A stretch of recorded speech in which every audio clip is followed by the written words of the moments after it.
परमपिता परमात्मा पूर्ण ब्रह्म सारी सृष्टि के रचनहार कबीर परमेश्वर जी की असीम रजा से आप सभी उस परमात्मा के प्यारी आत्माएं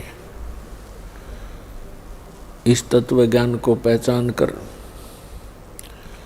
अपने पिता को पहचान कर, अपने मूल मालिक को पहचान कर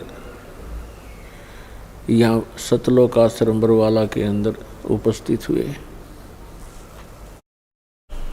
धन्य है आपके माता पिता जिनसे जन्म हुआ।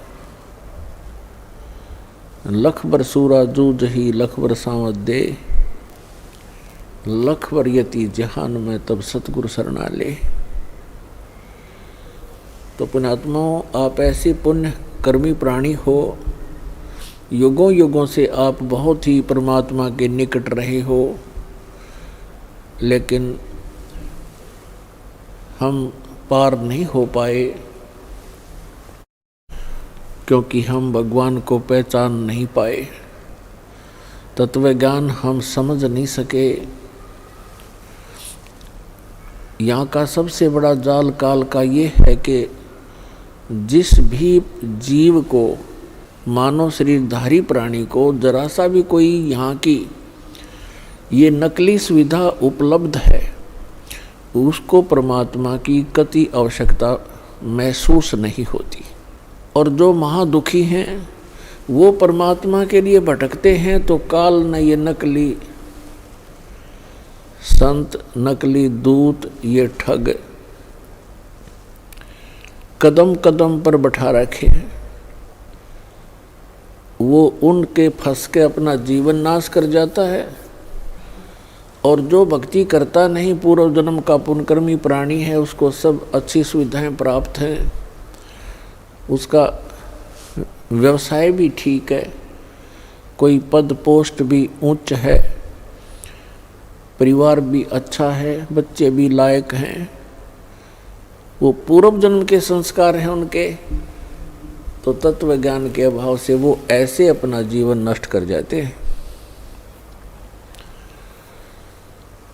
इस सारे अंधेरे को, संपूर्ण अज्ञान को हटाने के लिए, इसका नाश करने के लिए परमात्मा स्वयं ही आते हैं। उस परमात्मा के अतिरिक्त जितने भी संत, महात्मा, काजी, मुल्ला, आचार्य, शंकराचार्य, मंडलेश्वर, महंत संत हैं, या जो देव पद प्राप्त किए हुए हैं, ये सभी जीव संज्ञा के अंदर हैं और परमात्मा की महिमा को जीव नहीं जान सकता अपने बल से।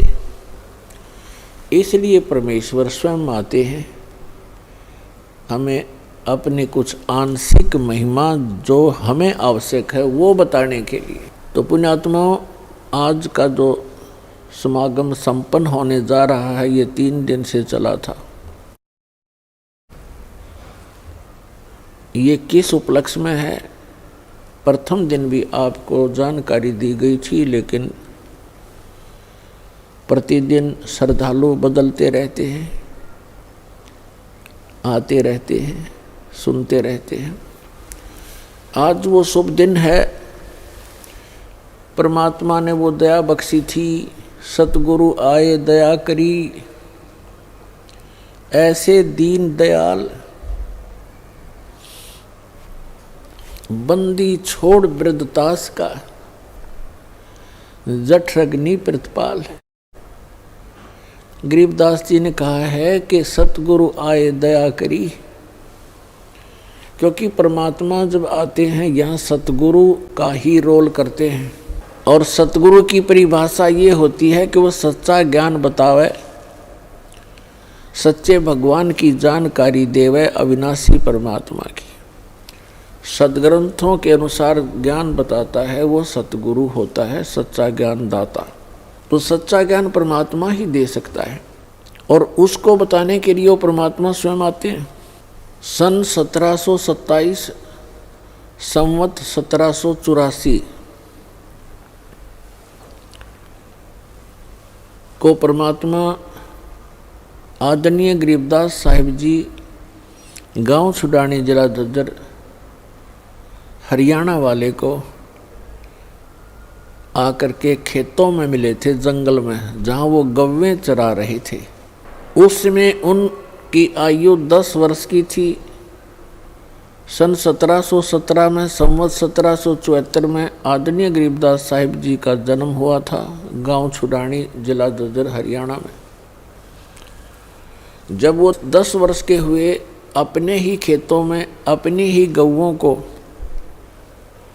चारा चराने के लिए जंगल में लेकर गए हुए थे। साथ में अन्य 10-12 पाली गवाले उनके साथ सहयोगी थे और कुछ अन्य गांव के व्यक्ति अपनी गौओं को उन्हीं गरीबदास जी के ही जंगल में, खेतों में चराने के लिए लेकर गए हुए थे। क्योंकि आदरणीय गरीबदास साहिब जी वैसे तो गांव करौथा के रहने वाले थे, लेकिन इनके कोई मामा नहीं थे, इनकी माता श्री के कोई भाई नहीं था। इसलिए गरीबदास साहिब जी के पूज्य पिताजी श्री बलराम जी धनखड़ अपनी ससुराल छुड़ानी में वहाँ रहने लग गए थे। वहीं जाने के बाद आदरणीय गरीबदास साहिब जी का जन्म हुआ था। दिन के 10 बजे थे। वो परमात्मा जो लीला करते हैं, वो लीला करते ही ऐसी हैं और इसके गवाह चारों वेद हैं। ऋग्वेद मंडल नंबर 9 और सूक्त नंबर 86 के मंत्र नंबर 26 और 27 में, ऋग्वेद मंडल नंबर 9 सूक्त 82 के मंत्र 1, 2, 3 में, ऋग्वेद मंडल नंबर 9 सूक्त 54 मंत्र 3 में, ऋग्वेद मंडल नंबर 9 सूक्त 20 मंत्र 1 में, ऋग्वेद मंडल नंबर 9 सूक्त 94 के मंत्र 1 में, ऋग्वेद मंडल नंबर 9 सूक्त 95 के मंत्र नंबर 2 में, ऋग्वेद मंडल नंबर 9 सूक्त 1 मंत्र 9 में, ऋग्वेद मंडल नंबर 9 सूक्त 96 के 96 के 16 से लेकर 20 मंत्र में, ऋग्वेद मंडल नंबर 9 सूक्त 29 के मंत्र नंबर 25 में यही प्रमाण दिया हुआ है कि वो परमात्मा ऊपर के लोक में रहता है, सतलोक में रहता है, अविनाशी स्थान के तीसरे पृष्ठ पर विराजमान है, वहाँ बैठा है सभी लोकों के ऊपर, और वहाँ से गति करके आता है, अच्छी आत्माओं को मिलता है और उनको उपदेश करने की इच्छा से वो कबीर देव नाम है उस परम पिता का, कबीर देव, हम उसे कबीर साहब बोलते हैं।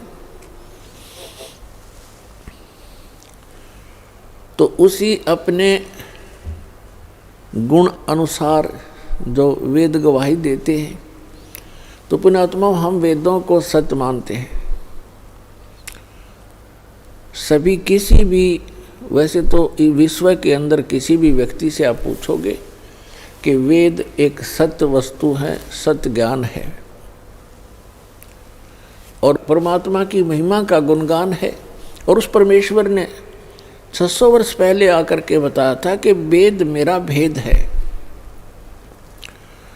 मैं ना मिलूं वेदन के माही और जौन वेद से मैं मिलूं ये वेद जानते नहीं।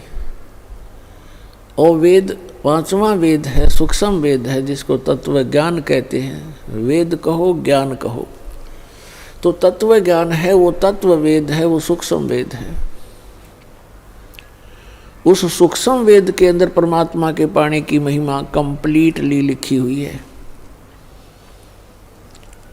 और इन 4 वेदों के अंदर महिमा तो परमात्मा की है, लेकिन उसके पाने की विधि नहीं है, वो सत्य साधना उनमें वर्णित नहीं है। तो इस प्रकार वो परमात्मा अपनी प्यारी आत्माओं को मिलते ही मिलते हैं और उनको तत्व ज्ञान से परिचित कराते हैं। गरीबदास साहिब जी 10 वर्ष के थे, खेतों में अपनी गौवें चरा रहे थे। वहाँ एक आजकल का मौसम जैसे आज का मौसम है, दिन के समय में 10 बजे खूब गर्मी सी हो जाती है और सभी गवाले एक जांडी के पेड़ के नीचे बैठकर खाना खा रहे थे। तभी परमात्मा सतलोक से चलकर आए। कहते हैं गरीबदास जी ने बताया है कि एक क्षण में यहाँ पर है, एक क्षण में प्रलय पार। वो परमात्मा एक सेकंड के भी कुछ अंश के अंदर यहाँ विद्यमान हो जाते हैं। एक जिंदा महात्मा का रूप बना करके और रस्ते रस्ते आ रहे हैं, जैसे यात्री किसी दूसरे गांव को जा रहा हो। उस रास्ते के ऊपर ही वो जांडी का पेड़ था। जब महात्मा जी निकट आए तो राम राम कहा। सभी पालियों ने, परमात्मा ने भी उत्तर दिया। पाली खाना खा रहे थे सभी गवाले। उन्होंने कहा महाराज भोजन पालो, आओ बैठो। उनके लिए एक वस्त्र बिछा दिया, चादर बिछा दी। परमात्मा विराजमान हुए। वो तो आए उसी उद्देश्य से थे। वो ना कहते तो भी उन्होंने तो बैठना ही था वहाँ उनके पास आकर के। वो तो अपने कहते हैं गोता मारू स्वर्ग में जा बैठूं पाताल, गरीबदास ढूंढता फिरूं अपने हीरे मोती लाल। गरीबदास जी बता रहे हैं, कबीर साहब ने बताया कि अपनी अच्छी आत्माओं को, जो मेरे लाल हैं, मेरे बहुमूल्य प्राणी हैं, जीव हैं, उनको खोजता फिरता हूँ। कभी स्वर्ग में जाता हूँ, कहीं पाताल में पहुँच जाता हूँ, कभी पृथ्वी के ऊपर उनको तत्व ज्ञान से जगाता हूँ। तो परमात्मा ने कहा भी मैं खाना खा के आया हूँ अपने गांव से। बच्चों ने पूछा जी आपका गांव कौन सा है, क्या नाम है आपके गांव का? परमात्मा ने बताया मेरे गांव का नाम सतलोक है, सत्यलोक है। कितनी दूरी पर है? तो परमात्मा ने वाणी बोली 16 शंख पर हमरा तकिया, हम गगन मंडल के जंदा, हुक्म हिसाबी यहाँ चल आए, काटन काल का फंदा। 16 शंख कोस की दूरी पर हमारा तकिया है, हमारा सिंहासन है, और हम गगन मंडल के अंदर भी घूमने वाले जिंदा महात्मा हैं, यहाँ नहीं। और हम काल के फंद को काटने के लिए यहाँ पर इस पृथ्वी पर आए हैं। बच्चों ने सोचा कि होगा कोई 16 कोस दूर पर कोई गांव, क्योंकि पहले इतना एक दूसरे से परिचित लोग नहीं थे, गांव को नहीं जानते थे, दूसरे गांव को, दूर देश के गांव को। तो उन्होंने वो टॉपिक छोड़ दिया। फिर कहा महाराज जी भोजन नहीं खाओगे तो दूध तो पीना ही पड़ेगा। परमेश्वर ने कहा भाई दूध पिलाना चाहते हो तो बच्चों मैं कंवारी गाय का दूध पीता हूँ। जो बड़े बड़े पाली थे उन्होंने कहा कि बाबा जी तेरी नीत ठीक को नहीं, मजाक कर रहे हो आप हमारे साथ, कंवारी गाय कभी दूध देती है? परमात्मा ने कहा देख लो भाई दूध पिलाना है तो कंवारी गाय का पिया करूँ मैं। तो गरीबदास जी खड़े हुए, उनकी एक प्रिय बछिया थी 1.5 वर्ष की लगभग, दूध पीना माँ का छोड़ रखा था, अभी तक वो गर्भ धारण नहीं किया था। उसको कंवारी बछिया कहते हैं। उसको पकड़ कर लाए, गले में रस्सी बांध रखी थी अपनी बछिया के, अल्लाह के खड़ी कर दी। कहा भगवान हे महाराज जी ये दूध कैसे देगी, इसका बच्चा भी नहीं है। तो परमात्मा ने कहा कि एक पात्र लाओ। तो वो पात्र लाए, अपना जो मटका था छोटा सा 5-4 किलो का छोटा सा, उसको बरोला बोले, मिट्टी का, उसको धो मांज रखा था, साफ कर दिया और कहा इसके थनों के नीचे रख भाई, अभी दूध देवे गया तुम्हारे सामने। अब गरीबदास जी उस पात्र को, उस मिट्टी के छोटे से मटके को पकड़ कर बैठ गए। जैसे दूध निकालते हैं नीचे रख लेते हैं बाल्टी को, परमात्मा खड़े हुए बछिया के कमर पर आशीर्वाद भरा हाथ रखा। लंबे लंबे सतन हो गए, 3-3, 4-4 इंच के, और दूध की धार बंध गई। वो पात्र भरते ही अपने आप बंद हो गया। बोलो सतगुरुदेव।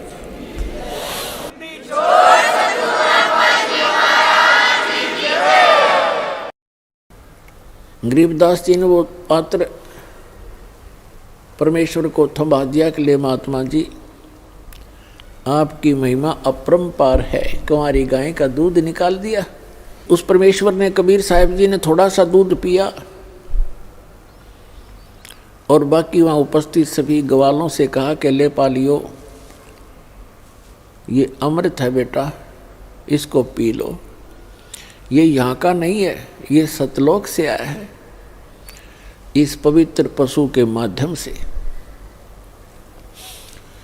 तो उन्होंने जो अन्य पाली थे, कोई 20 वर्ष का, कोई 30 वर्ष का, कोई 50 वर्ष का, कोई 40 वर्ष के आयु के, वो तो उठ कर चले गए कि हम नहीं पीवा, ये पाप का दूध है। कंवारी गां का दूध निकाल दिया जादू जंत्र करके। और फिर दूसरे, तूने झूठा कर दिया, तेरी जात का पता नहीं, तो कौन जाति का है। उस समय छुआछात भी चरम सीमा पर थी। दुर्भाग्य कहते हैं सकल पदार्थ है जगमाई, कर्महीन नर पावे नाही। गरीबदास जी ने कहा कि लो महाराज, आपका अमृत, आपका झूठा दूध है भगवान, कब कब मिले हमें। और आप यहाँ इस काल के जाल में फंसे हुए हो। गरीबदास जी ने कहा कि हे भगवान, वहाँ ऐसा स्थान बता रहे हो आपके, कभी मृत्यु नहीं होती, वृद्ध अवस्था नहीं होती, और वहाँ कभी सूखा नहीं गिरता। क्योंकि जिस समय गरीबदास साहिब जी छुडानी गांव में जन्मे थे, वहाँ पृथ्वी थी मरुस्थल जैसी, राजस्थान से मिलती जुलती वो अक्षेत्र था, जो वर्तमान में भी राजस्थान का तो बल्कि अच्छा हो गया होगा। और वहाँ हर एक चीज़ का अभाव रहता था। वर्षा हुई तो खाने की ज्वार बाजरा हो जाता, गेहूं तो कभी देखा भी नहीं था। परमात्मा ने बताया कि वहाँ बिन बादल वहाँ वर्षा होए, और असंख्य वहाँ पर जो है कहते हैं असंख्य सूर्य जितना प्रकाश रहता है, ना गर्मी है, ना पाला है, ना सर्दी है, ना गर्मी है। और सदाबहार पेड़ हैं, अंगूरों के गुच्छे लगे रहते हैं, प्रत्येक के महल के सामने पार्क हैं, फुहारे हैं, बहुत अच्छे बगीचे हैं, और बहुत सुंदर पहाड़ हैं वहाँ के। यहाँ तो मिट्टी के पहाड़ हैं, वहाँ पर हीरे और मोतियों के पहाड़ हैं, सुंदर मिट्टी है, उसके अंदर फलदार सदाबहार पेड़ पौधे हैं। गरीबदास जी ऐसे सुन रहे थे जैसे वो आत्मा उनकी सतलोक में ही घूम रही हो। परमात्मा बताते जा रहे थे और वो कल्पना करते जा रहे थे। फिर परमेश्वर ने बताया कि वहाँ दूधों की, दहियों की और बेटा अमृत की दरिया बहती है, सरोवर भरे हुए हैं। तो गरीबदास जी ने कहा क्या भगवान वो खराब नहीं होते? क्योंकि यहाँ तो दूध ऐसा है 2 घंटे रख दे गर्मियों में, फिर उसने गर्म करे तो फट जा, बांस उठ जा। तो वहाँ दूध के दरिया चलती हैं, दूध के भरे रहते हैं सरोवर, समुद्र, तो खराब नहीं होते। परमात्मा ने कहा नहीं बेटा, वो अमर पदार्थ हैं। उदाहरण दिया परमात्मा ने कि जैसे ये गंगा आई है आपके भारतवर्ष में, ये गंगा का जल हमारे ही लोक से आया है, सतलोक से। और एक ये एग्जाम्पल है आपके लिए, बुद्धिमान को संकेत ही पर्याप्त होता है। सतलोक से या गंगा आई, सबसे पहले आई शिव के लोक में, शिव के लोक से फिर आई विष्णु के लोक में, और फिर उसके बाद आई है इस पृथ्वी लोक पे। इसके आने का तरीका परमात्मा की रजा। अब उसको साइंटिफिक तरीके से किसी तरह लगा लो, वहाँ से नीचे आई, फिर वहाँ से नीचे वाष्प बनकर या हिमालय के ऊपर आकर के ये बर्फ रूप में विद्यमान हुई और हो ही रही है। हुई क्या, ये तो आ ही रही है, वहीं से चलकर आ रही है। और इस गंगा के पानी को आप रख लीजिए, चाहे 100 वर्ष रखो, ये खराब नहीं होता। और ये तो इसे लोक में जहाँ सब कुछ में तुरंत ही जीव चल पड़ते हैं। ये कितना सुंदर शरीर है, मृत्यु के उपरांत 2 दिन इसका अंतिम संस्कार ना करो, इसमें जीव पड़ जाएंगे सारे में। लेकिन उस गंगा के पानी में वो खराब नहीं होता, उसमें जीव नहीं होते।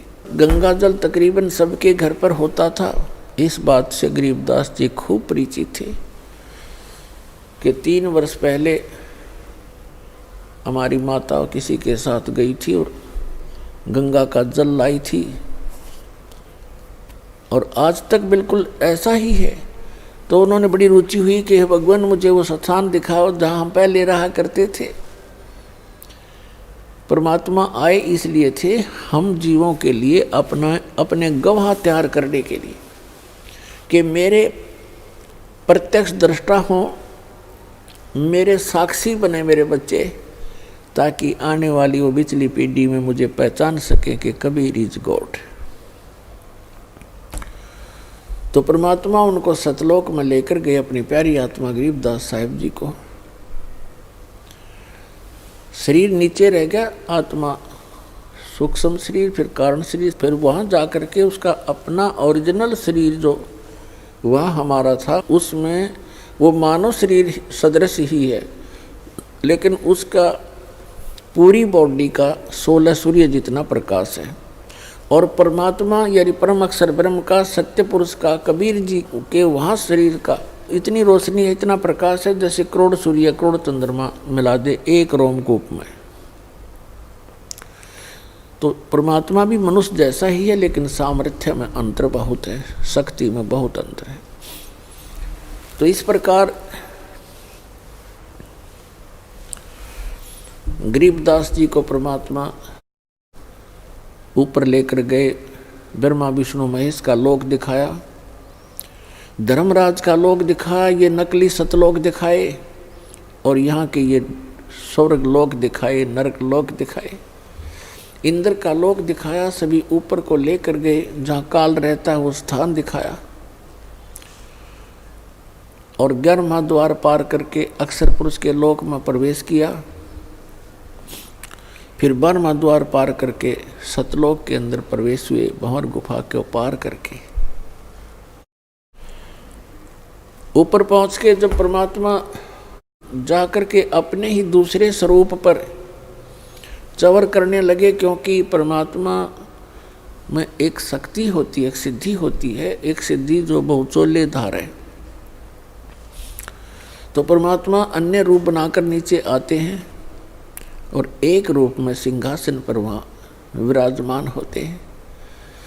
जो सिंहासन के ऊपर राजा के समान मुकुट पहने हुए, छत्र के नीचे बहुत बड़े गुम्बज के अंदर परमात्मा वहाँ बैठे थे सिंहासन पर। उनके एक रोम में करोड़ सूर्य मिला दे करोड़ चंद्रमा, इतनी रोशनी थी उस परम पिता की। और नीचे से जो जिंदा महात्मा के रूप में वही परमात्मा अपना अन्य रूप धारण करके गए थे, अन्य वेश में। वो जिंदा महात्मा का रूप था।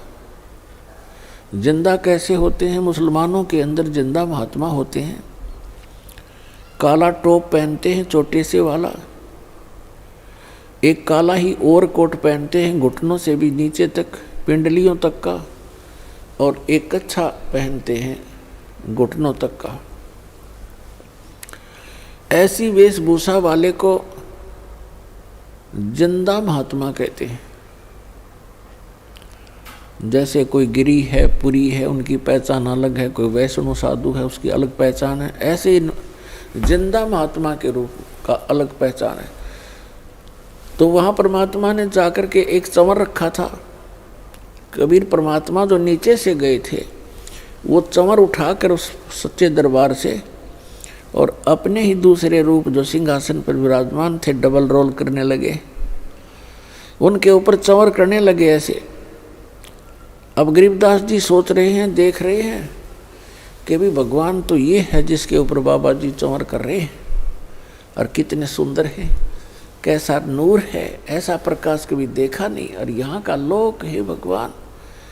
वहाँ तो मन चकित हो जाता है।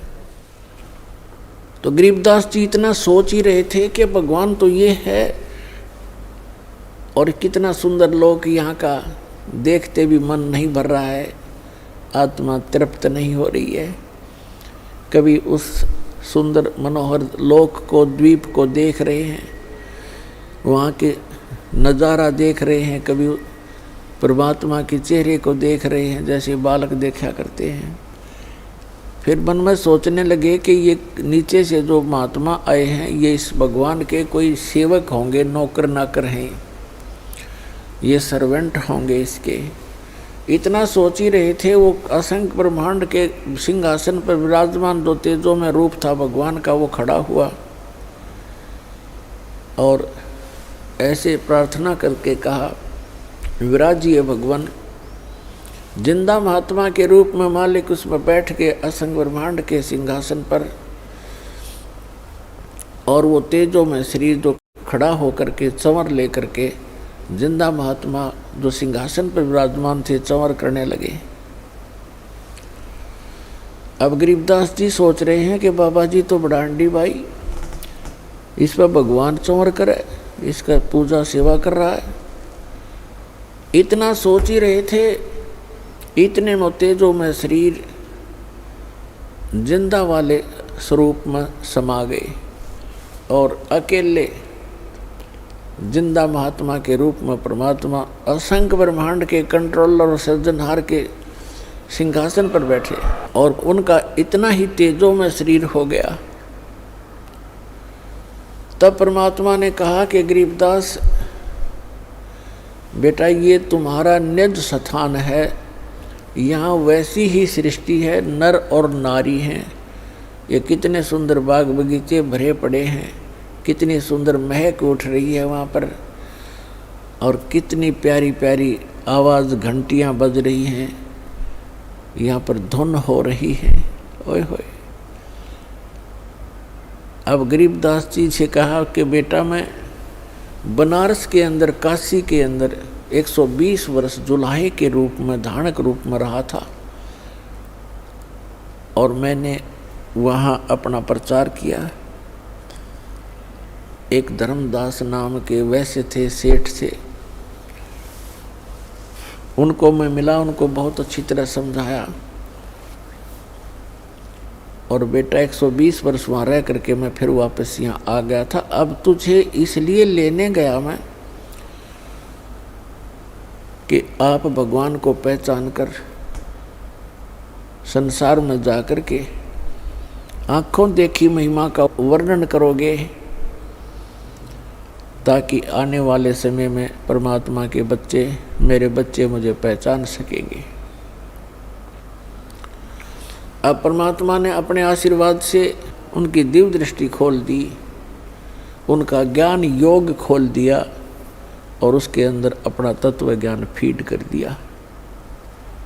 और गरीबदास जी से कहा कि जा बच्चा, अब तू नीचे जा, तेरे शरीर को अंतिम संस्कार के लिए चिता पर रख दिया है, अब उसको नष्ट कर देंगे वो, आप जाकर उसमें प्रवेश करो और मेरे गवाह बनो। गरीबदास जी ने कहा, भगवान उस गंदे लोक में मुझे मत भेजो, मैं तो यहीं रहूँगा, या अपने भाई बहनों में खेलूँगा, बैठूँगा। परमेश्वर ने कहा कि नहीं बेटा, आप ऐसे नहीं रह सकते यहाँ, क्योंकि जब आप यहाँ से गए आप पुण्यों से परिपूर्ण थे, आपने सारे पुण्य नाश कर लिए वहाँ पर। उस काल के रेस्टोरेंट में उस झूठे सुख का आनंद ले लेकर आपने अपने सभी भक्ति कर्म नाश कर लिए, और मैं आपको ऐसा चार्जर दूंगा, ऐसी भक्ति दूंगा, सत्य, ये आप स्वयं जाप करना और मेरी महिमा का वर्णन करते समय उसमें लिख देना। अन्य किसी को अभी ये मंत्र डिस्क्लोज ना करना। गरीबदास जी ने उनके वचनों को सिरोधार्य किया। उधर से क्या हुआ, कुछ समय के बाद 2-3 घंटे के बाद जो पाली चले गए थे ग्वाले, वहाँ से उन दोनों को छोड़कर आत्मा और परमात्मा को, 2-3 घंटे के बाद उनको ध्यान आया कि वो बच्चा कहाँ बैठा है, लड़की का लड़का, वो बाबा जी चला गया कि नहीं। उन्होंने देखा कि वो अकेला बैठा है, बाबा जी दिखाई नहीं दे रहा है। एक उनमें से ग्वाला आया, उसने कहा कि अरे गरीबू खड़ा हो भाई, तेरा नंबर आ गया गाय घेरने का। ये वहाँ नंबर लगाते हैं, अपना शिफ्ट बना लेते हैं पाली कि 2 घंटे आप खड़े होगे, 2 घंटे आप खड़े होगे, 2 घंटे आप पशुओं के सामने, ताकि किसी की फसल को हानि ना कर दे और भाग ना जाए पशु इधर उधर। तो उसने कहा कि गरीबदास खड़ा हो भाई, गरीबू गरीबू कहा करते थे, तेरा नंबर आ गया। नहीं बोले क्योंकि वो आत्मा थी नहीं, शरीर को खाली रखा था। निकट जाकर कहा कि ए भगत जी खड़ा हो, पकड़ के हिलाया कि ए महात्मा बन गया तू, खड़ा हो ले। जब ही उसने ऐसा किया वो गिर गए।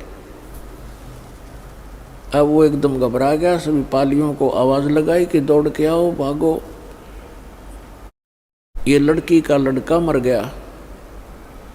2 पाली गांव की तरफ दौड़े। 1.5 किलोमीटर की दूरी पर छुड़ानी गांव था उस स्थान से जहां पर ये परमात्मा प्रकट हुए थे। गांव में पता चला 30-40 घर होते थे, पहले छोटे गांव हुआ करते थे। सारे गांव में एकदम सन्नाटा छा गया। जिसने भी सुना वही उस स्थान की तरफ दौड़ लिया। बूढ़े क्या, बच्चे क्या, माई क्या, बहन क्या, सभी चल पड़े। वहाँ से बच्चे को 100 को घर ले आए। घर ला कर के फिर शाम के समय अंतिम संस्कार के लिए चिता पर रख दिया। उसी समय परमात्मा ने अपनी प्यारी आत्मा गरीबदास जी को उनके शरीर में प्रवेश कर दिया। अब जो ही आत्मा प्रवेश हुई, उनके अंदर वो ज्ञान फीड कर दिया था। वही वाणी उठते ही, चिता के ऊपर से उठते ही ये वाणी बोलने लगे, अनंत कोट ब्रह्मांड का एक रति नहीं भारे, सतगुरु पुरुष कबीर हैं कुल के सिरजनहारे। अलल पंख अनुराग है सुन मंडल रे थीरे, दास गरीब उधार दिया सतगुरु मिले कबीर। अब गांव वालों ने सोचा ये लड़का मेंटल हो गया, बाबा जी के जंतर मंत्र का दूध पी के एंड बैंड बोल रहा है, पता नहीं क्या बक रहा है उआ बाई, क्योंकि वो समझ कैसे सके इस गूढ़ रहस्य को। ऐसे 3 वर्ष बीत गए और उधर से गांव वालों ने, घर वालों ने इस बात पर संतोष कर लिया, परिवार के व्यक्तियों ने, कि हे भगवान लड़का होता गया मेंटल, पर कोई बात नहीं, या लड़की इस बच्चे को देख देख कर, जैसा भी बावड़ा है, पागल है, इसको देखकर वो जीवित रह जाएगी, नहीं तो बेहोश हो जाती थी इस घटना को सुनकर बार बार। तो ये संतोष किया कि कोई बात नहीं, पागल हुआ सो हुआ, पर जीवित तो हो गया। लड़की ने पेट पर खाना खा लिया। ऐसे 3 वर्ष बीत गए। एक गोपाल दास नाम के दादू पंथ के एक संत थे, जो बनिए के घर जन्म था उनका, और वो दादू पंथ से दीक्षित होकर के घर त्याग चुके थे, बाल बच्चों का विवाह करके फ्री हो गए थे, और वो ऐसे घूमते फिरते थे, शिष्य बना रखे थे गांव में, वहाँ जाते थे, उनके घर रुकते थे, घूमते फिरते, जिसको रमता राम कहते हैं। और दादू साहब जी को भी परमात्मा मिले थे जब वो 7-8 वर्ष के थे। जंगल में खेल रहे थे बनी में, 2-4 बच्चे और भी बैठे थे। तब परमात्मा आए, उनको ज्ञान सुनाने लगे। बच्चे, छोटे बच्चों को रुचि बहुत होती है, वो कोई कथा कहानी सुन के बड़े प्रसन्न होते हैं। तो 3-4 बच्चे थे, वो 4-5 और थे, एक दादू जी थे।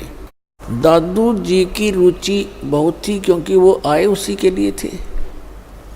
सारा ज्ञान सुनाया, दादू जी की आंखों में आंसू आने लगे और कहा, भगवान ऐसा लोक है वहाँ पर। और वो दादू जी तो जयपुर के पास राजस्थान के अंदर जन्मे थे, वो वहाँ तो और बुरा हाल था उस समय। उनकी प्रबल प्रेरणा हुई और कहा कि मुझे वहाँ ले चलो भगवान। तो परमात्मा ने कहा, भी ऐसे नहीं ले जा सकते, पहले आपने मेरा शिष्य बनना पड़ेगा, दीक्षा लेनी पड़ेगी। ऐसे ही गरीबदास जी को भी प्रथम मंत्र देकर परमात्मा सतलोक लेकर गए थे और कुंवारी गाय के दूध से उनको वो अमृत पान कराया था, जिसको पान परवाना कहते हैं। पान माने पेय जल, जैसे खान पान। पान परवाना का अर्थ है प्रथम मंत्र इस अमृत बना करके वचनामृत से मिश्री के साथ या अन्य जैसी भी सुविधा उपलब्ध होती है उसके माध्यम से प्रथम मंत्र दिया जाता है। तो वहाँ परमात्मा ने कहा, एक पान के पौधा था निकट ही, पान का पेड़ था, उससे एक पत्ता तोड़ के लाया, बच्चा के पत्ता तोड़ के लाया। एक करमंडल था उनके पास, अपना जल मालिक के पास। परमात्मा ने कहा कि प्रथम मंत्र लेकर फिर मैं तुझे ले जा सकूंगा। तो और बच्चे तो उठकर चले गए, वो दोनों रह गए, परमात्मा और वो प्यारी आत्मा। तब परमेश्वर ने अपने करमंडल से एक घूंट पानी की भरी और फिर वापस उस पे पान के पत्ते पर ऐसे कुरला कर दिया और कहा, ले बच्चा ये नाम ले और इसको पी ले। अब दादू जी ने पकड़ के पी लिया और 2 बच्चे और बैठे थे वो उठ कर चले गए। पान परवाना का अर्थ है प्रथम मंत्र इस अमृत बना करके वचनामृत से मिश्री के साथ या अन्य जैसी भी सुविधा उपलब्ध होती है उसके माध्यम से प्रथम मंत्र दिया जाता है। तो वहाँ परमात्मा ने कहा, एक पान के पौधा था निकट ही, पान का पेड़ था, उससे एक पत्ता तोड़ के लाया, बच्चा के पत्ता तोड़ के लाया। एक करमंडल था उनके पास, अपना जल मालिक के पास। परमात्मा ने कहा कि प्रथम मंत्र लेकर फिर मैं तुझे ले जा सकूंगा। तो और बच्चे तो उठकर चले गए, वो दोनों रह गए, परमात्मा और वो प्यारी आत्मा। तब परमेश्वर ने अपने करमंडल से एक घूंट पानी की भरी और फिर वापस उस पे पान के पत्ते पर ऐसे कुरला कर दिया और कहा, ले बच्चा ये नाम ले और इसको पी ले। अब दादू जी ने पकड़ के पी लिया और 2 बच्चे और बैठे थे वो उठ कर चले गए। कहने लगे, हम ना पीवा, तेरे जूठे ने। अब दादू साहब को फिर परमात्मा ने वो मंत्र दिया, वो बच्चों के जाने के बाद वो तो कुरला करके रख लिया था ताकि ये बच्चे आप खिसक जाएंगे, यहाँ से कहना नहीं पड़ेगा तुम जाओ। वो तो उठकर चले गए। जब वो दोनों रह गए तो उनको नाम दिया, नाम देकर कहा, ले बेटा ये पी ले। दादू साहब पीते ही उनकी तो सुरती पहुंची और कहा, चल मेरे साथ। शरीर वहाँ छोड़ दिया, ऊपर लेकर गए आत्मा को। तो दादू साहब जी 3 दिन और 3 रात अचेत रहे थे, बेहोश पड़े थे, कोमा में, जैसे कहते हैं ना, कोमा के अंदर आ गया। देर होगी, शाम को बच्चे की खोज हुई। उन बच्चों से पूछा कि कहाँ है तुम्हारे साथ वो खेलने गया था दादू। उन्होंने बताया कि वहीं रह गया था, हम तो आ गए थे। वहीं खोजने के लिए गांव के लोग गए तो वहाँ अचेत पड़े थे।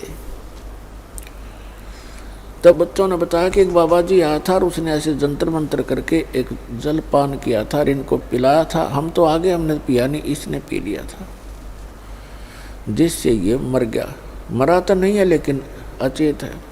घर उठा लाए, सब परिवार के जन इकट्ठे हो गए, रिश्तेदार आने लगे कुशल पूछने के लिए। तीसरे दिन परमात्मा ने ऊपर के सब ब्रह्मांड दिखा करके उस आत्मा को वापस छोड़ दिया। तब दादू साहब जी एकदम खड़े हुए, चारों तरफ देखा कि हाहाकार मच रहा है, माँ रो रही है, पिता रो रहा है, भाई बहन अन्य सब बुरा हाल था, सन्नाटा छाया था। तो एकदम उठे तो सबकी खुशी का ठिकाना नहीं रहा।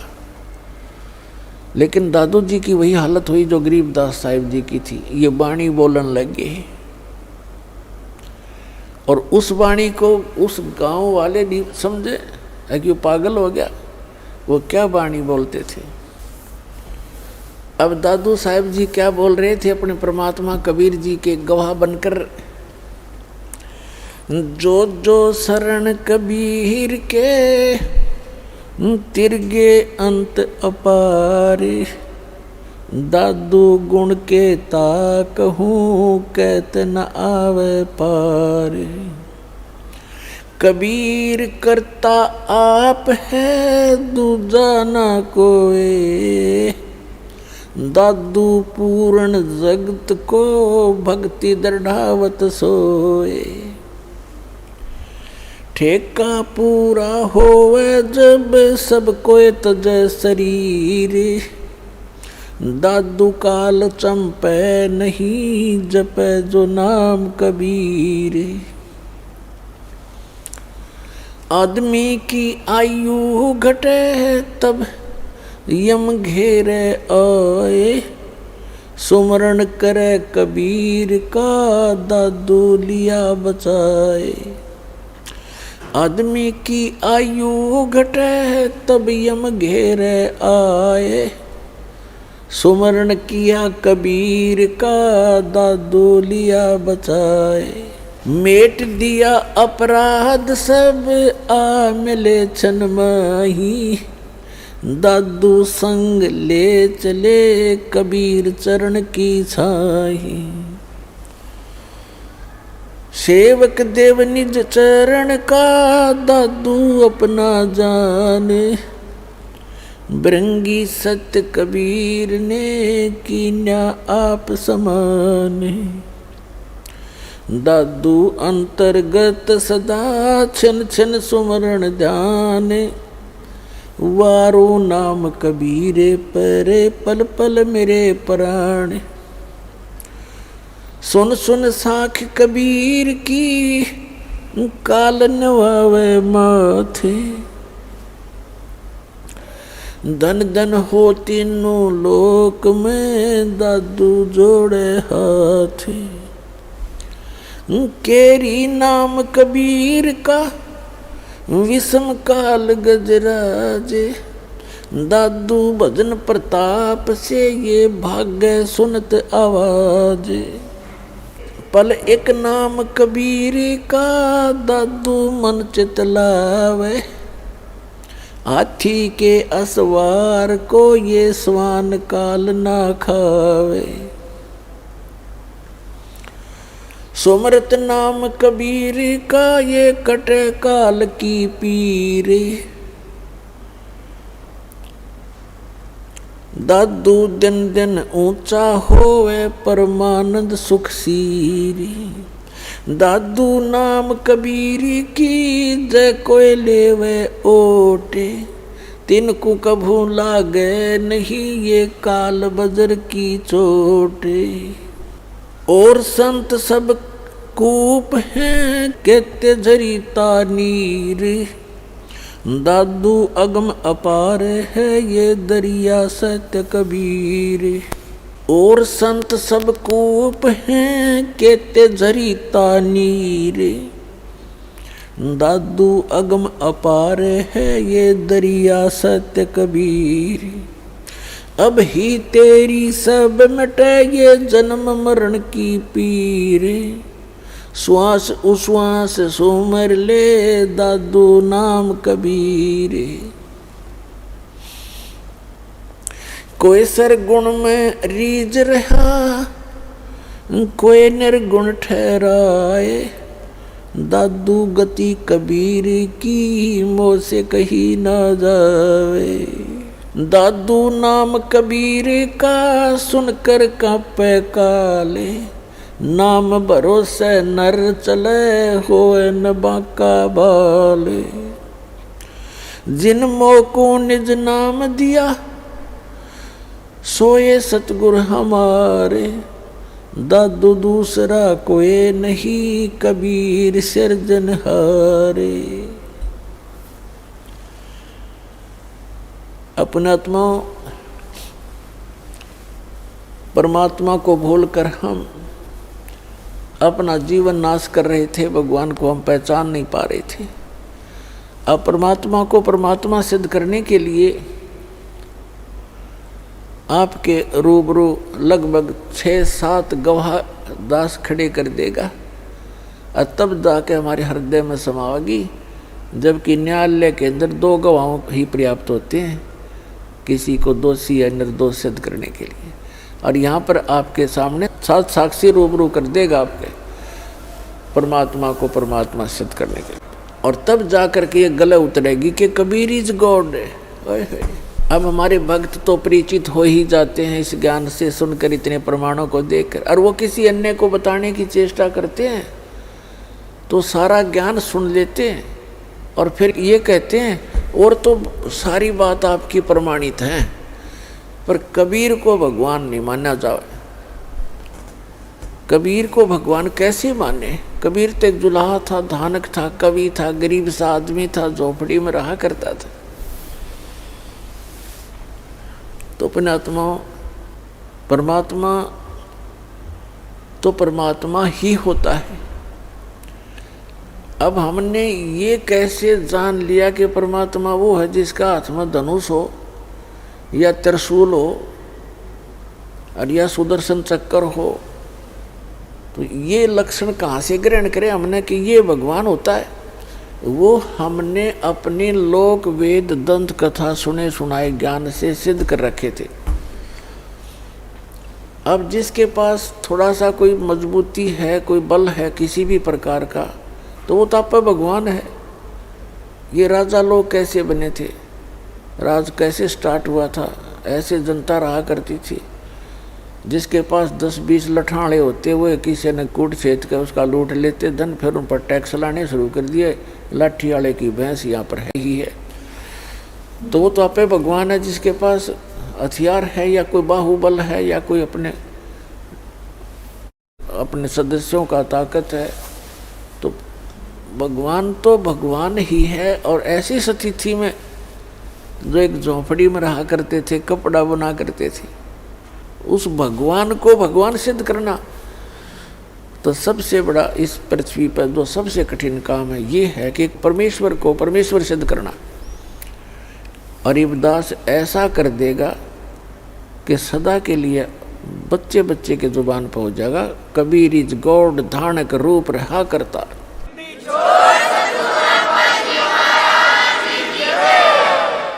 पहले दादू साहब जी से क्लियर करते हैं क्या कहना चाहते हैं ये प्यारी आत्मा कि जो शरण कबीर के तरगे अंत पार करो, कितने पार हो गए।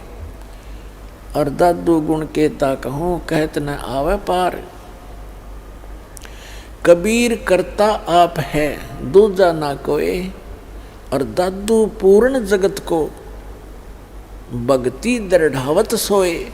पूरे विश्व को यदि कोई सत भक्ति देता है तो वो स्वयं ही आकर बताता है, पूरे विश्व को बताता है।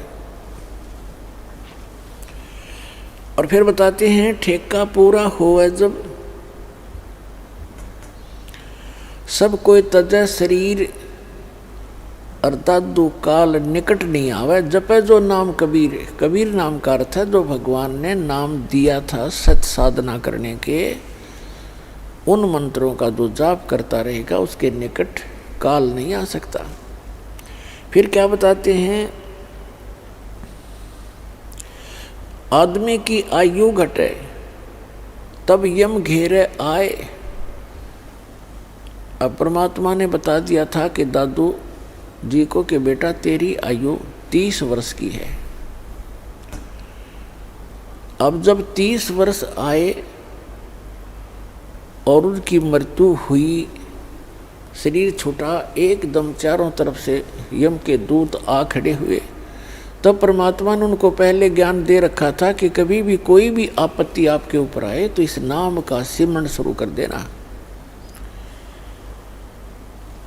तो उन्होंने उसी समय मालिक को याद किया, परमात्मा तुरंत वहां पहुंच गए।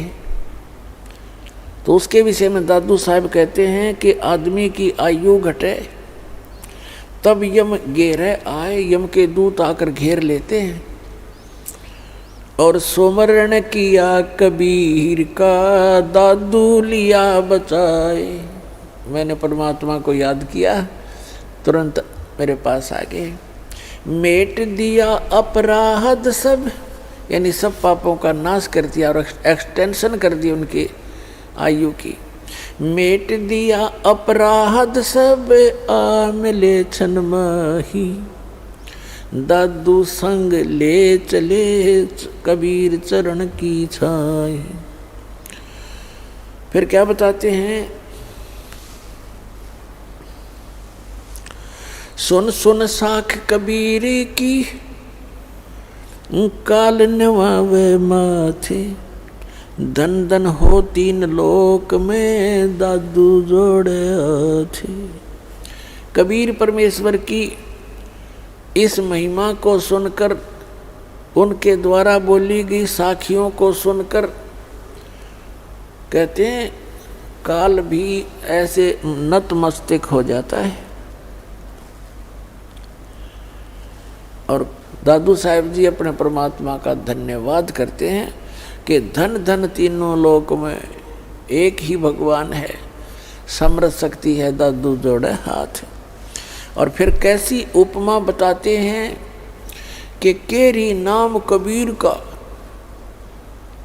और विखम काल गजराज, दादू भजन प्रताप तयु भाग्य सुनत आवाज। अब क्या बताते हैं दादू साहब, कैसा अच्छा निर्णय दे रहे हैं कि ये काल भी कोई छोटी शक्ति नहीं है। इसको एक गजराज की उपमा देते हैं।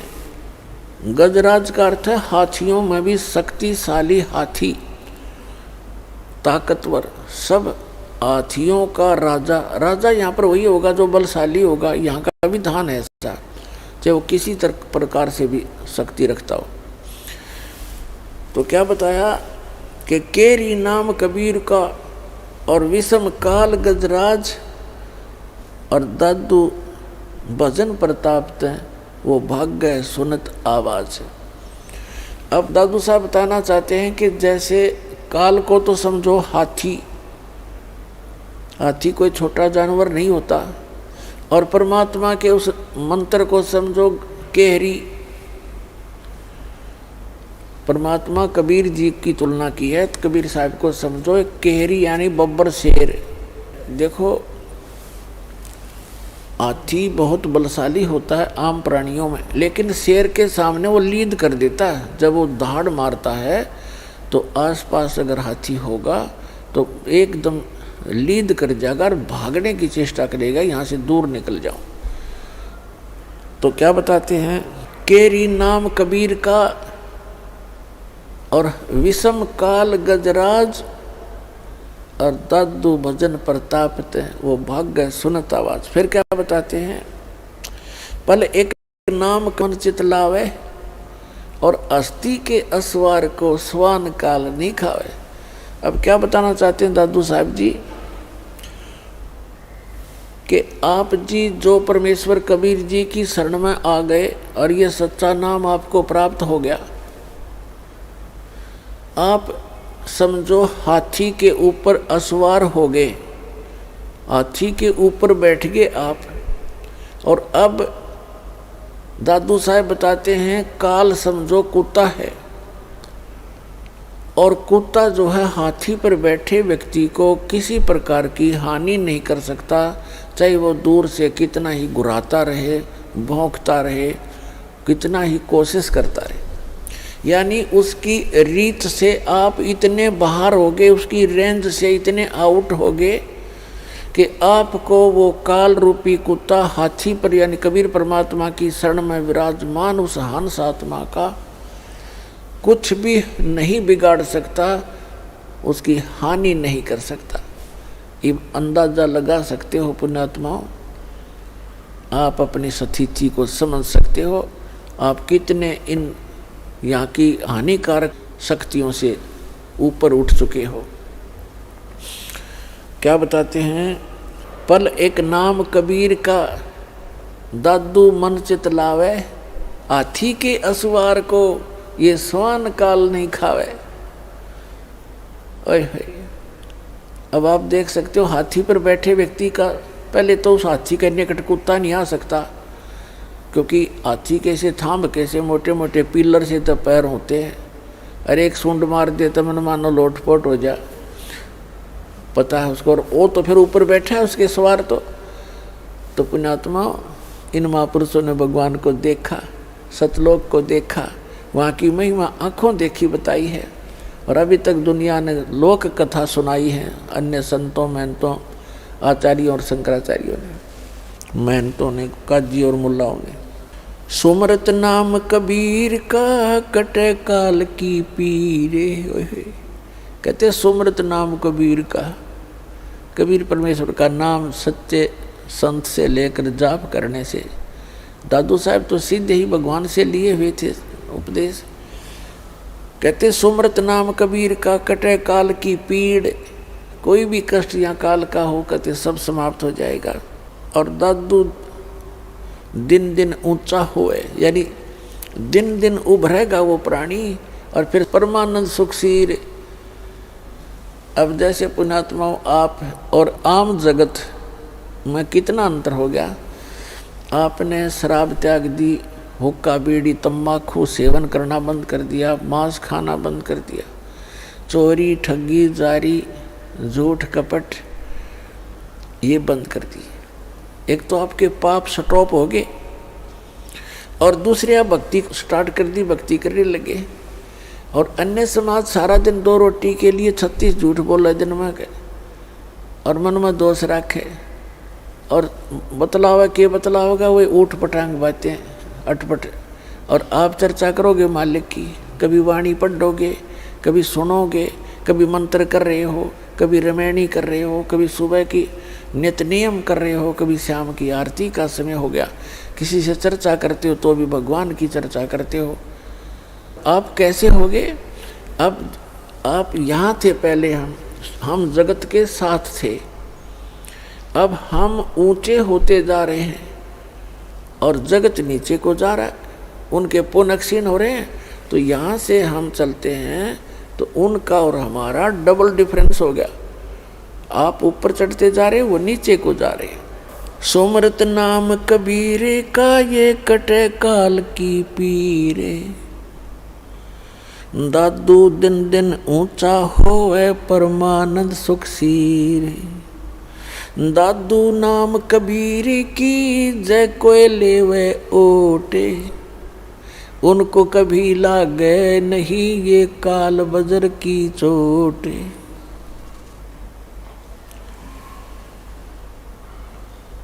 और संत सब कूप हैं, और संत सब कूप हैं, और कहते जरीता नीरे। दादू अगम अपार है ये दरिया सत्य कबीरे। अपना आत्मा आप विचार करना, एक एक इस महापुरुषों की एक एक वाणी में कितनी गहराई है इनके अंदर। कहते हैं और संत सब कूप हैं। दूसरे जो महापुरुषों की आप सुनते हो, जैसे कोई कहता कि हमारे गांव में एक बाबा जी हुआ करता था, हम उसकी पूजा करते हैं, उन्होंने ऐसे कर दिया था, उन्होंने ऐसे कर दिया, ऐसा लाभ दे दिया। और कोई कहता हम झाड़ोदा में पूजा करते हैं, वहाँ जाते हैं। तो वो भी संत थे, उनमें भी कुछ भगवान की भक्ति का शक्ति संग्रह था, और वो भी छोटे मोटे आम प्राणी से तो वो अच्छी कोई ना कोई चमत्कार लीला कर ही देते हैं। तो उसकी तुलना करते हैं दादू साहब जी कि जैसे एक तो कूप हो, कुआं, और कुएं में मेरे ख्याल में एक कुएं में एक गांव के पीने का पानी का काम नहीं चला है, तो वो भी जल है लेकिन अपर्याप्त है, सफिशिएंट नहीं है। कहते हैं और संत जिनकी आप महिमा सुनते हो गांव नगर में जहाँ पर भी आप रहते हो, कोई ना कोई एकादा सिद्धि वाला महापुरुष कहीं ना कहीं हुआ ही है। तो वो तो समझो एक कूप थे, और कहते जरीता नीर, जरीता माने जैसे झरना निकल रहा है, तो झरना काम चलाओ सा ही जल देता है, आसपास के थोड़े बहुत सिंचाई कर सकता है, ज़्यादा उसका अवकात नहीं है। दादू साहब जी कह रहे कुछ तो संतों को समझो कुएं जितनी अक्षमता, और कुछ एक हैं ऐसे जैसे झरना जरीता नीर, और दादू अगम अपार है, वो दरिया सत कबीर, होय होय दरिया, यानी परमात्मा इतने समर्थ हैं कबीर जी इन सभी से जिनको तुम कुछ राहत प्राप्त कर रहे थे, मान रहे थे कि ये ऐसे हैं वैसे हैं, तो उनकी सबकी तुलना कर दी कि दरिया के जल से नहरें भी निकाल ली जाती हैं, सिंचाई भी आसपास के लोग कर लेते, पी भी लेते, और फिर भी पर्याप्त पानी आगे चला ही जाता, समुद्र में जाके मिल जाता है, यानी उसका कोई अंत नहीं होता।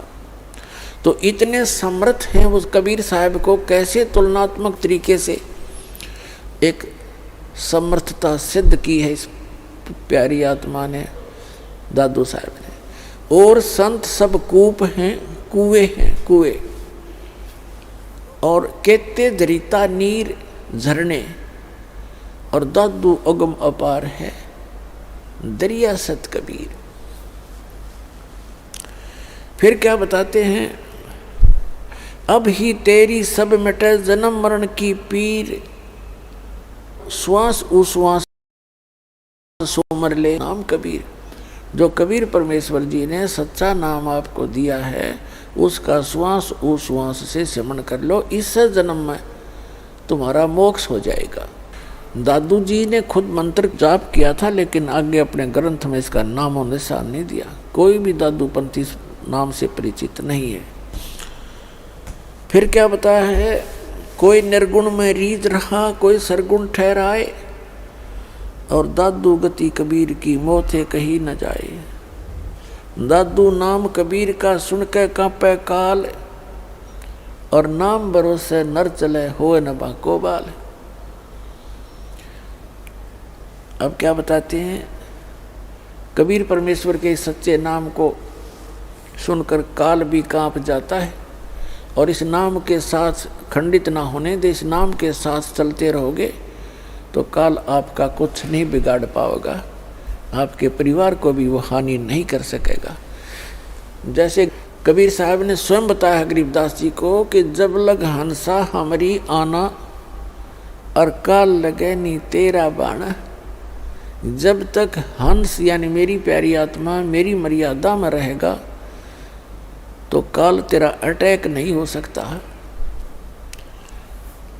तो हमने परमात्मा की मर्यादा में रहेंगे तो परमात्मा आपकी पूरी मदद करेगा। जैसे दादू साहब ने कितना क्लियर कर दिया है, आप ऐसे बैठ के जैसे हाथी पर, और काल और इसकी सारी शक्ति समझ लो कुत्ते जितनी, आप उस काल की रीत से बाहर हो गए, पहुँच से दूर हो चुके हो। अब जानबूझ के हाथी ते तला पड़ जाएगा डर के, उसके भौंकने थे तो फिर तो पाड़ के खाएंगे कुत्ते। तो इसलिए आप जिन्हें इस हाथी परमात्मा के इस शरण रूपी हाथी से नीचे मत उतरना, सतलोक जाके छोड़ देंगे आपको।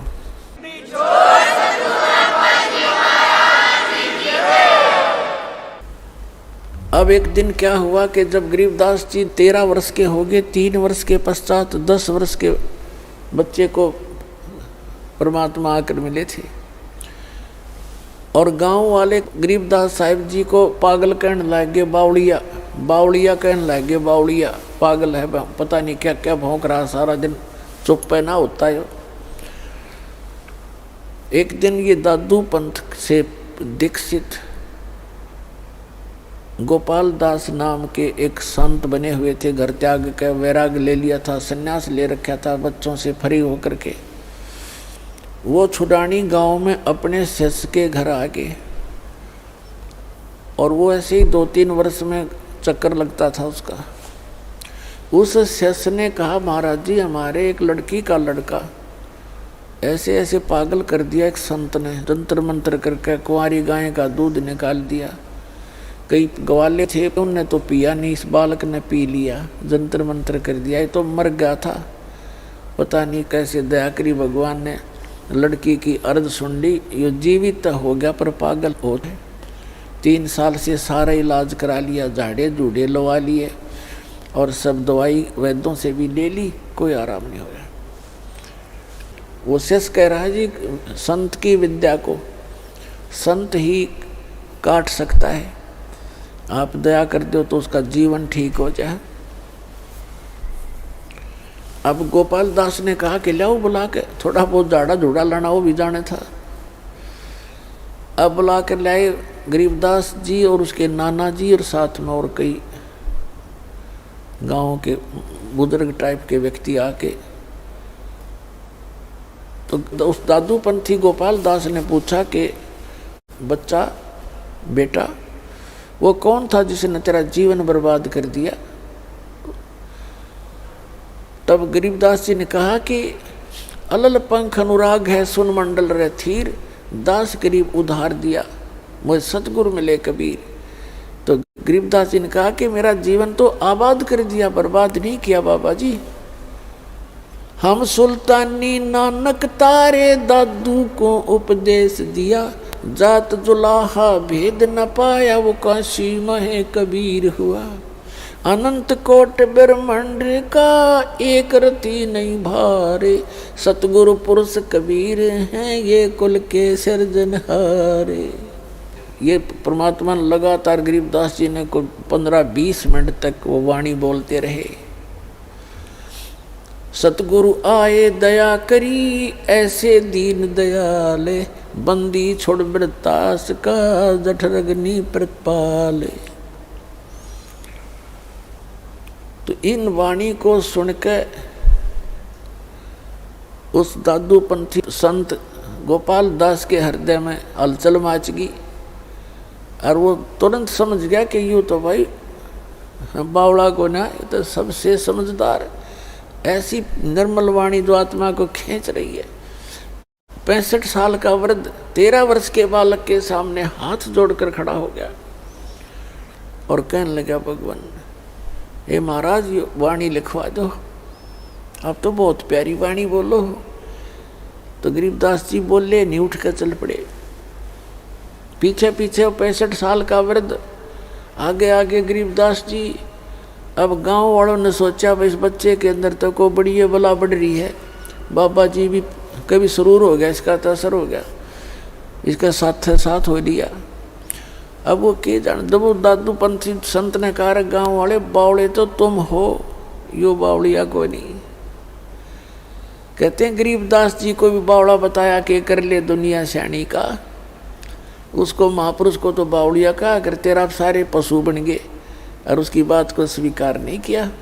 तीसरे दिन जाके गरीबदास जी ने मौन तोड़ा और कहा कि भक्त यदि कंप्लीट लिख है तो मैं बोलूँगा, लिखवाऊँगा, कहीं बीच में छोड़ दे। तब उसने कहा गोपाल दास ने कि महाराज जी मैं तो कति फ्री होकर आया हूँ घर से और मैं ऐसे ही परमार्थ में लगा हुआ हूँ, आप दया कर दो, लिखवा दो दाता, कलयुग के जीवों के लिए तो ये अमृत सिद्ध होएगी। ऐसी वाणी कदे देखी ना सुनी। तब गोपाल दास जी लिखा करते थे और गरीबदास जी बोला करते थे, गरीबदास जी का ही एक बेरी का बाग था, उसमें एक जंडी का पेड़ था और गांव से थोड़ी ही दूरी पर वो स्थान था। वहाँ बैठकर जंडी के पेड़ के नीचे गरीबदास जी बोला करते थे और दादू पंथी संत लिखा करते थे। तो इस प्रकार वो लिखा हुआ आंखों देखा सारा कुछ विवरण गरीबदास साहिब जी की अमृतवाणी अर्थात गरीबदास जी का दिया हुआ एफिडेविट वो दास के पास उपलब्ध है। उसको तत्व ज्ञान कहते हैं, जो गॉड गिवन स्पिरिचुअल है, और उसी से आपको दास ये ज्ञान सुना रहा है। इस प्रकार आज का जो दिन है पुण्यात्माओं, ये वो शुभ दिन है। परमात्मा आए और हमारे लिए एक छाप छोड़ गए कि गरीबदास जी को गवाह बना गए और अनमोल अमृत ज्ञान पुनः प्रदान कर गए। क्योंकि काल ने ये कहा था, जब परमात्मा प्रथम बार आए थे सतयुग में, और उनसे कहा था, पर जोगजीत रूप में थे अपने पुत्र के रूप में, तो काल ने कहा था जोगजीत तुम कहाँ जाओगे? तो परमात्मा ने जोगजीत रूप में अपने पुत्र के रूप में खड़े थे, कहा कि मैं नीचे जाऊंगा और सभी जीवों को परमात्मा की जानकारी दूंगा। परमात्मा के आदेश से मैं नीचे जा रहा हूँ और आपने भगवान मिटा दिया, तो आप स्वयं अपने आप को भगवान सिद्ध कर बैठा। तूने कैसा जुल्म कर दिया? अरे भले आदमी, बच्चे थे, इनसे तो गलती होगी, आपने इनका उलिया बिगाड़ दिया, ऐसा सांग निकाल दिया, कोई गधा बना रखा, कोई गधी बना रखी, कोई कुत्ता, कोई कुतिया, गंदी नाली के कीड़े, तो तेरे को लज्जा नहीं आती? तब वो कहता है मेरे को श्राप दे रखा है 1 लाख मानव शरीरधारी जीव खाने का और 1.25 लाख उत्पन्न करने का, तो मैं तो ऐसे ही बनाऊंगा और नीचे जा कर दिखा तेरे को बनाऊं ठीक है। तो आ कैसे गया मेरे लोक में? क्योंकि मैंने तपस्या करके ये 21 ब्रह्मांड ले रखे। तब कबीर साहब बता रहे हैं धर्मदास जी को कि मेरे ऊपर ना ऐसे झपटा जो से मुझे अभी मार डालेगा। पुण्यात्मा हमारे लिए संकेत करते हैं परमात्मा कि यहाँ की चाहे कितनी बला हो, कैसा ही कोई क्यों ना हो, चाहे भैरव बैताल और काल भी खुद क्यों ना हो, इस सतनाम का सुमन कर। प्रथम मंत्र प्राप्त है तो प्रथम मंत्र का जाप शुरू कर दीजिए, और सार नाम प्राप्त है तो सार नाम का, सतनाम प्राप्त है सतनाम का सुमन शुरू कर देना चाहिए। किसी प्रकार की आपत्ति चाहे सपने में भी क्यों ना हो या वैसे प्रत्यक्ष में हो, तो भाग जाएगा, कोसो नहीं पाएगा आपको। तो धर्मदास जी को बता रहे हैं कि जब मेरे ऊपर काल ने झपट्टा मारा मुझे मारने के लिए, मैंने सतनाम का सुमन कर दिया धर्मदास, और काल ऐसे कंडम होकर गिर गया जैसे पक्षी की पंख कट जाती है, पड़ा पड़ा तड़पता है, कुछ बसावा नहीं। तब इसने पता लग गया कि इसके पास कोई प्रबल शब्द शक्ति है, तो चापलूस बन गया ये काल, और मेरे धीरे धीरे नीचे नीचे आकर मेरे पैर पकड़ दिए और यूँ कहे तो मेरा बड़ा भाई, मैं आपका छोटा भाई। क्योंकि जोगजीत रूप में परमात्मा खड़े थे और काल भी उस परमात्मा का ही पुत्र है, तो कहता कि आप मेरे बड़े भाई, मैं आपका छोटा भाई। अब छोटे तो गलती करते हैं, बड़े सदा क्षमा करते हैं। अब पुण्यात्मा यहाँ सभी प्राणियों का ये स्वभाव है, पहले तो अपनी ताकत आजमाएंगे और जब ताकत तक पारना पड़े फिर चापलूसी तक काम लेंगे। तो उसने चरण पकड़ के कहा, मैं तो आपको पिताजी के यानी परमात्मा के तुल्य मानता हूँ, मुझे माफ़ कर दो। परमात्मा बोले ठीक है, माफ़ कर दिया। तब काल कहने लगा, मेरे इस लोक में कुछ त्रुटि है और आप भगवान के नुमाइंदे हो, रिप्रेजेंटेटिव हो, आपके पास पूरी पावर है, मेरा कुछ वो त्रुटि पूरी कर दो, मेरी कुछ डिमांड है वो पूरी कर दो और फिर नीचे चले जाओ बेशक। तो परमात्मा ने कहा, बोल क्या चाहता है? कि वचनबद्ध हो जाओ तब मांगूंगा। परमात्मा वचनबद्ध हो गए। तब कहा कि 3 युगों में परमात्मा ने ये कहा था, मैं नीचे जाऊंगा, सबको सच्चा नाम सही रास्ता मार्ग बताऊंगा, भगवान का परिचय दूंगा और सत्य नाम दे करके, सार नाम दे करके सबको पार करूंगा, सतलोक ले जाऊंगा। तो इसको मुश्किल होगी थी कि कहीं मेरा लोक ना उजाड़ दे। यो प्रतिज्ञा करवा ली कि 3 युगों में जीव थोड़े ले जाना, और चौथा युग जब कलयुग आवे तब तो शरण जीव बहु जावे, ऐसा वचन हर मोह दीजे, तब संसार गवन तुम कीजिए।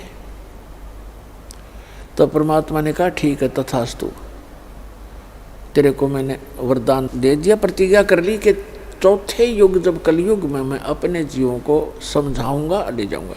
दूसरा इसने कहा था कि आप अपना ज्ञान देकर ले जाना, जोर जबरदस्ती से ये ज्ञान मत किसी को देना, और जबरदस्ती ना ले जाना यहाँ से। आप अपना ज्ञान सुनाना, आपके ज्ञान से आपको भगवान मानकर, आपको परमात्मा को परमात्मा मानकर जो भक्ति करे वो आपके, और मेरे भक्ति करेंगे, मेरे मंत्रों का जाप करें और मेरे ज्ञान पर आश्रित रहें, वो मेरे। तब परमात्मा ने कहा ठीक है भाई तथास्तु, ये तो है ही, मेरे को तो वही समझेगा जो मेरे ज्ञान से परिचित होगा। परमात्मा ने सब स्वीकार कर ली उसकी सारी डिमांड, और भी 2-3 थी वो फिर बताएंगे, अभी समय नहीं। तो तब एकदम आंख पलट गया भस्मागिरी की तरह, और कहने लगा, कहते 12 पंथ करूँ मैं साझा, जब कलयुग आओगा ना सभी प्राणियों को भक्ति मार्ग में विचलित कर दूंगा, और इनको इतना विकारी बना दूंगा, और इनके टुकड़े टुकड़े कर दूंगा, हिंदू मुसलमान सिख ईसाई जैनी बनाकर इनको एक दूसरे का दुश्मन बना दूंगा, और देवी देवताओं मंदिर मूर्तियों तक सीमित कर दूंगा, तीर्थ व्रतों के ऊपर उलझा दूंगा। और तब तुम जाओगे, तब परमात्मा ने कहा कि 5500 वर्ष जब कलयुग बीतेगा तब मैं अपना एक अंश भेजूंगा। उसको तो यही कहना था कि अपना अंश भेजेंगे और फिर तुम्हारे सारे ज्ञान को ठीक कर देगा, वो सबको ये ज्ञान देगा। तो उस समय वो काल कहता है कि उस समय तक तो इनको इतना कंडम कर दूंगा, ये भक्ति के योग्य भी नहीं रहेंगे, और फिर नकली पंथ चला दूंगा, तेरे कबीर नाम से 12 नकली पंथ चलाऊंगा, उसके अतिरिक्त और अनेक पंथ चला कर सब्जियों को भरमा दूंगा। और जब तुम्हारा जाएगा ना कोई हंस, तो सब उसके साथ वाद विवाद करेंगे, विरोध करेंगे मेरे उस गलत ज्ञान पर आधारित होकर के, और तेरी एक नहीं चलेगी जोगजीत, अब बेशक चले जाना। तो क्या कहा काल ने, 12 पंथ करूँ मैं साझा, नाम तुम्हारा ले करूँ आवाजा, 12 पंथ नाम जो ले ही हमरे मुख में आन समोई, और अनेक पंथ चलाऊं या विद जीवों को भरमाऊं। अपने आत्मा 12 पंथ तो गरीबदास जी तक पंथ आपको दिखाई रखे बहुत बार, उसके अतिरिक्त और अनेक पंथ चलाऊं, ये राधा स्वामी पंथ, इसी से निकली ब्रांच जय गुरुदेव पंथ मथुरा, और जनोद वाला जो ताराचंद वाला, और धन धन सतगुरु सच्चा सौदा सिरसा और जगमाल वाली जो यहाँ गंगुआ के आसपास यहाँ वाला, ठाकुर जी वाला, और ये राधा स्वामी ब्यास वाला, आगरा वाला, ये सारे अनेक पंथों में है, निरंकारी पंथ है। तो काल ने कहा था और अनेक पंथ चलाऊं या विद जीवों को भरमाऊं, और फिर जाइयो जोग जीत संसारा जीव न माने, कहा तुम्हारा जीव तुम्हारा कहा न माने, हमारी ओढ़ हो बाद बखाने, तुम्हारे साथ विरोध करेंगे, मेरे वकील बनकर खड़े हो जाए। तब परमात्मा ने कहा था तुम अपना काम करेंगे और हम अपना करेंगे। तब धर्मदास जी ने पूछा था, भगवान जब 5500 वर्ष कलयुग बीतेगा, अभी तो 5000 वर्ष बीता है, और अभी तक तो कुछ थोड़ी बहुत इंसानियत जीवित है, और आपके साथ इतना विरोध हो रहा है, और फिर आप कह रहे हो कि फिर आओगे कलयुग में इस समय के आसपास, तब कैसे समझाओगे? तब परमात्मा ने कहा था, धर्मदास ये मेरा काम है, वो तो बालक है, उसको क्या पता मैं कैसे लीला करूँगा। तब धर्मदास जी को मालिक ने बताया था कि जिस समय 5500 वर्ष कलयुग के बीतेंगे, जब अपना दास भेजूंगा, उस समय तक ये सभी नकली पंथ चल चला कर फाइनल हो लेंगे और इन्होंने जो कहना सुनना उनकी पुस्तक बनकर समाज में प्रवेश हो चुकी होगी, इनकी सीडी डीवीडी बन चुकी होंगी। तब मेरा दास जाएगा, इनके पकड़ पकड़ के ज्ञान को मेरे सदग्रंथों से मेल करेगा, इनको सबको फेल करेगा। ऐसे मेरे जीव और धर्मदास, तब मुझे मेरे बच्चे पहचान कर सतलोक आएंगे। तो पुण्यात्माओं वो समय आ गया है और ये दास वो परमात्मा का भेजा हुआ दास आपके लिए उपस्थित है। अपना कल्याण कराओ और सतलोक जाओ। बोलो सतगुरुदेव।